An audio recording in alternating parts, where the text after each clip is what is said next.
I will say this. This is the first time me checking out, because I know they've been advertising this, but it's the first time ever that I have ever went through the DC Go um of the digital app. This is the first time me ever doing it. Now, if you don't know what's been happening, last month and this month, I need to pick up the DC version of Batman Deadpool. I mean, for God's sakes, it has Constantine and Doctor Strange having a crossover. For God's sakes, in that damn book, I need to pick that one up. I need to buy it. I might actually buy. I might buy two for a friend of mine. I'll try and get that Constantine variant cover. Anyway, but but.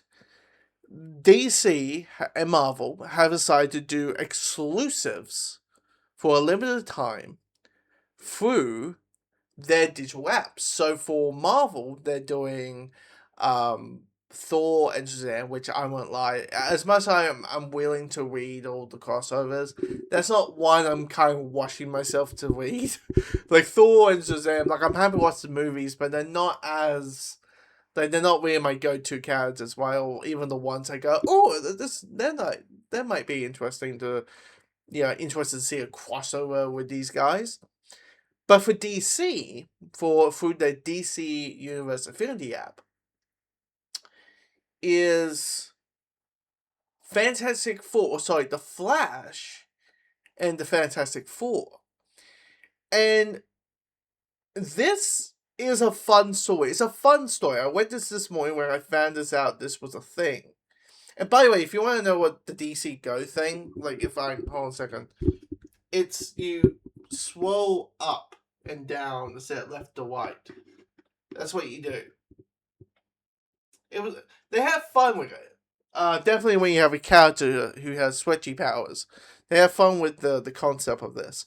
But what is the story here? What is planning ahead, as the story is called? It is that we witches, Mr. Fantastic has created this device, this scientific pen, while the other three members of the Fantastic Four are having, my guess, playing Clue or Cluedo set in Wayne Manor. And meanwhile, there's other board games set in Gotham, apparently. There is a version of, I guess, Monopoly with Gotham League, and another version of Clue called Escape from Arkham Asylum with that creepy clown. But now, out of the blue, Grindelwald pops out. Grindelwald busts into the back of the building. He wants the advice that Reed has created, and he wants to take over the world. He wants to destroy the world. Typical evil, bad stuff.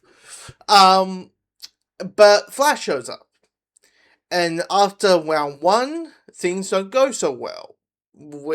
Glad, who has mind control powers, he is able to mind control Mr. Fantastic, and other heroes, the Invisible Woman, Sue Storm, The Thing, and the Human Torch, including Flash, are trapped back in time, forwards in time, through the multiverse, and now they need to go through the multiverse and time travel to get back to go back to Wade and make sure that the world isn't destroyed.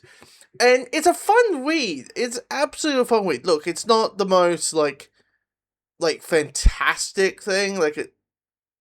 It's not the most amazing story ever. It's not. It's just it's fun. Look, it's they're doing the fun stuff where it's the Fantastic Four fighting Grindelwald. Who would think that would be a thing, right?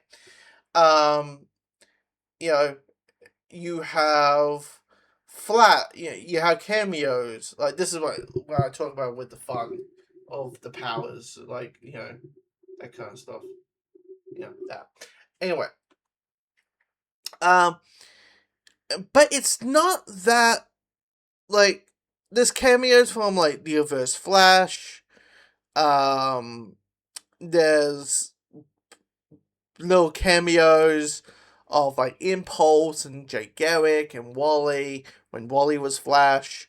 Um, and the connection to these two characters, how these two teams, let's call that the Fantastic Four and Flash has, is there's a science to them, and they have a connection to science, knowing that Barry was part of a is a CSI analyst, and and then the Fantastic Four has Witches. But there is a fun aspect. It's just a fun story. Um, of the seeing these two universes collide. In my head, I want to say, like, look at this image. Look at this image. See, it's the Fantastic Four and the Flash. See, we on the same page. That is cool. That is cool.